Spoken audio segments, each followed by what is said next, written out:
జవహర్ నగర్ నగరపాలక సంస్థ పరిధిలోని అంబేద్కర్ నగర్ ప్రధాన రహదారిపై ఉన్న మా ఎలక్ట్రానిక్స్ మొబైల్ షాపులోకి చేరిన డ్రైనేజీ మురికి నీరు.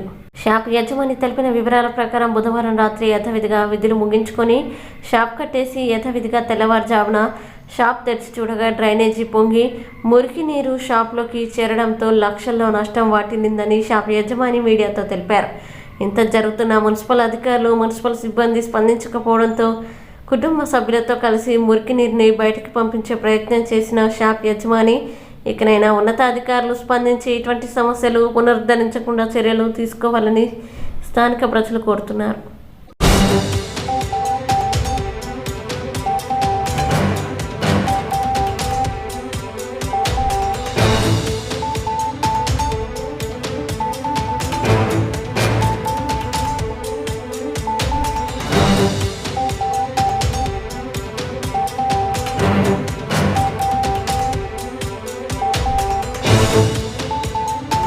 మొత్తం మునిగిపోయింది. దీంట్లో డ్రైనేజ్ వాటర్ 2-3 డేస్ ఫాలో చేయలేదు.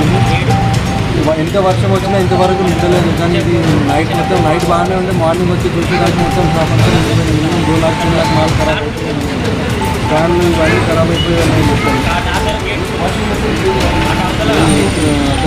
అంటే ఇంతకుముందు ఎప్పుడన్నా వచ్చిందా ఇటువంటి సమస్య? ఇంకా 10-15 ఇయర్స్ ఇంకా వర్షం వచ్చినా ఎప్పుడు ఈ ప్రాబ్లం అనేది రాలేదు. ఎండాకాలంలో ఇదేంది ప్రాబ్లం అసలు వచ్చి చూసేదాకా అసలు ఈ ప్రాబ్లం ఇప్పుడు ఎంతవరకు ఆస్తి నష్టం జరిగి ఉండొచ్చు? 2-3 लाख అయిందన్న. మొత్తం సామాన్లు అన్నీ ఖరాబ్ అయిపోయినాయి. మొత్తం బెడ్షీట్ పానీ వచ్చింది మొత్తం. ఓకే, ఫ్యాన్లు వగర అన్నీ ఖరాబ్ అయిపోయినాయి. ఓకే.